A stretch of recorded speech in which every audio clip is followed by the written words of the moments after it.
जय माता की। जय बोले। जय भोले। जय माता की।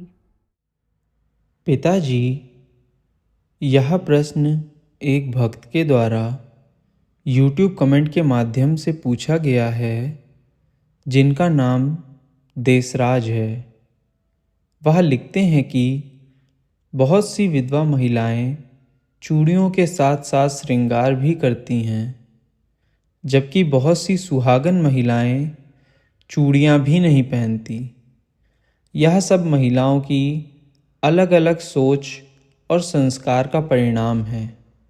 कृपया इस पे प्रकाश डालने की कृपा करें। आपने तो अपने प्रश्न में स्वयं ही उत्तर दे दिया है, लेकिन इसके कुछ और कारणों पे भी मैं प्रकाश डालना चाहता हूँ। जैसा कि आपने कहा कि कुछ विधवा स्त्री श्रृंगार करती हैं, तो विधवा स्त्री को श्रृंगार करने में हर्जा क्या है? या समाज कोई स्त्री विधवा होती है तो उनकी दृष्टि बड़ी निम्न स्तर की हो जाती है। तो कुछ विधवा स्त्री तो इस समाज से बचने के लिए अपने को कि मैं शादीशुदा हूँ तो बिंदी या हल्का सा टीका लगा लेती हैं। और कुछ विधवा स्त्रियों को देखा है कि वे मांग तो नहीं भरती हैं, लेकिन पूरी तरह से जैसे एक कुंवारी कन्या होती है उस तरह से एक आराम से जिंदगी जीती हैं। क्या स्त्री विधवा हो गई तो वो अपने श्रृंगार को छोड़ दे? उसका हक नहीं बनता है कि संसार में वह भी खुशी पूर्वक अपने जीवन को व्यतीत करे? पुरुष की जब पत्नी नहीं रहती है तो पुरुष के ऊपर तो ऐसा कोई भी बंधन नहीं होता है कि तुम ये नहीं कर सकते हो, कि तुम दाढ़ी नहीं बना सकते हो, बढ़ाए रखो ताकि लोग जाने कि इसकी पत्नी नहीं है। ऐसा तो कुछ नहीं करते हो। फिर विधवा स्त्री के लिए ऐसा क्यों सोच है? और मैंने अपने पहले वीडियो में बताया भी है कि एक कुंवारी कन्या जैसे चूड़ी पहन सकती है, आदि आदि कर सकती है। अगर उसका मन है तो वह पहन सकती है, बस मांग को नहीं भरना चाहिए। क्योंकि मांग जो स्त्रियां भरती हैं वे सुहागिन स्त्रियां ही भरती हैं, जो उचित है।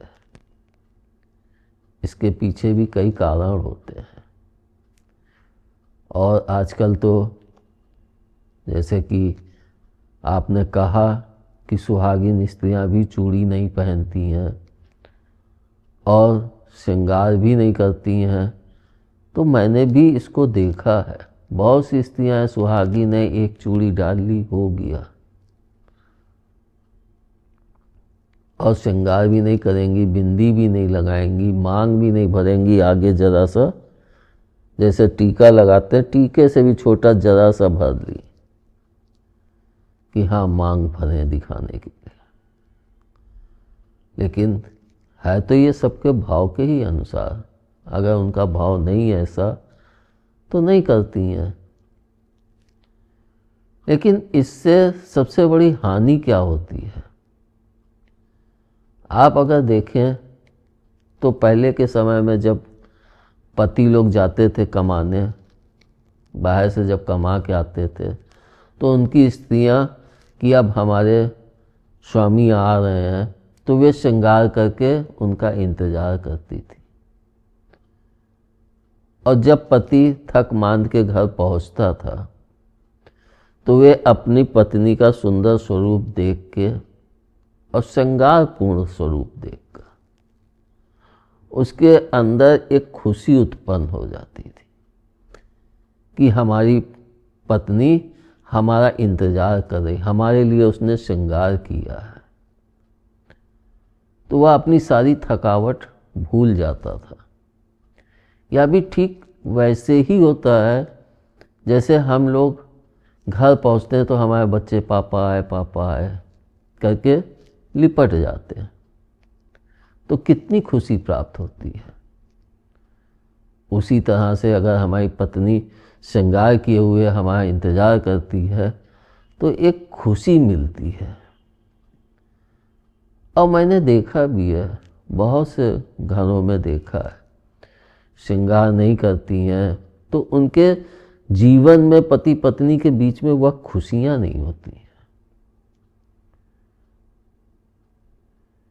स्त्री हो या पुरुष, पुरुष को अपने हिसाब से श्रृंगार करना चाहिए और स्त्री को अपने हिसाब से श्रृंगार करना चाहिए।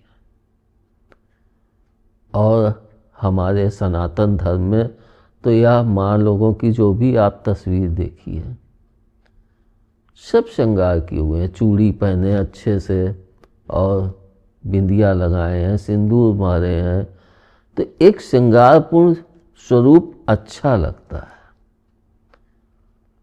आप एक स्त्री को श्रृंगार के साथ खड़ा कर दीजिए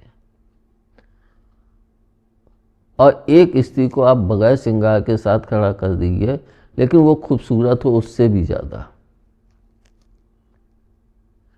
लेकिन जो स्त्री श्रृंगार किए होगी, व्यक्ति उसको ही ज़्यादा आकर्षित होगा कि देखो उसने कितना अच्छा श्रृंगार किया है, कितनी सुंदर दिख रही है।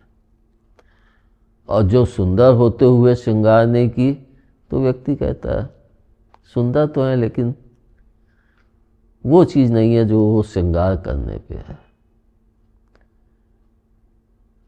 इसी कारण से मैं कहता भी हूँ कि यह शरीर और यह संसार दोनों ही सुंदरता मांगते हैं।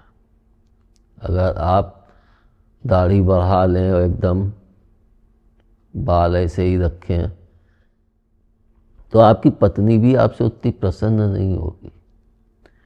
लेकिन वही आप दाढ़ी सेट करा लें या दाढ़ी नहीं है, अच्छे से पहन ओढ़ के जाए, तो उसके अंदर भी एक भाव जागृत होता है कि हमारे पति कितने सुंदर है। तो यह पक्ष सिर्फ स्त्रियों के ही लिए नहीं, पुरुषों के लिए भी है। और यह आपने सही कहा है, सबकी सोच के अनुसार ही वे अपने भाव को प्रदर्शित करती हैं। लेकिन जो सुहागन स्त्रियां हैं उनको मांग भी भरनी चाहिए और उनको श्रृंगार भी करना चाहिए। मगर कुछ स्त्रियां की नौकरी पे जा रहे हैं तो सिंदूर नहीं भरेंगी, वहाँ ऑब्जेक्शन होगा। ऑब्जेक्शन नहीं होता है, लेकिन एक दिखावा होता है। लेकिन वही अगर हम श्रृंगार करके और अच्छे से अपने पति के सामने या घर में रहेंगे तो आप खुद कुछ दिन रह के देखिए, आपको खुद अनुभव होगा, घर में एक खुशी, एक प्रसन्नता का वातावरण बनने लगता है। और मैं अपनी कई बेटियों से बोला भी हूँ,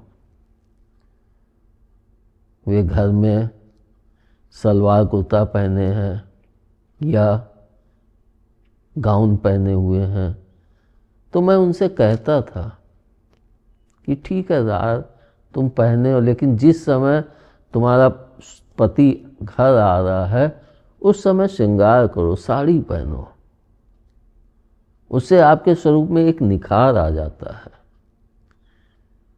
लेकिन फिर भी मैं यही कहूँगा, सबकी अपनी अपनी सोच, अपना अपना भाव, जिसका जैसा भाव और जैसी सोच है उसको वैसा ही फल प्राप्त होता है, वह वैसा ही सामने वाले को दिखता है। इसलिए हर एक को अपनी सोच के अनुसार ही जीना चाहिए। बगैर सोच के अगर हम श्रृंगार करके जाएंगे तो ना हमारी खूबसूरती आएगी और ना हम सुंदर दिखेंगे, क्योंकि हमने उस श्रृंगार को ज़बरदस्ती किया हुआ है। इसलिए भाव और सोच अच्छी है तब तो श्रृंगार करो, नहीं है तो मत करो। लेकिन हाँ, मैं यही कहूँगा कि आप श्रृंगार करके कुछ दिन देखिए अपने पति के आगे, आपको एक अलग अनुभव होगा, पति को भी प्रसन्नता होगी और घर में खुशियाँ आने लगती हैं। धन्यवाद। जय माता की, जय भोले। जय भोले, जय माता की।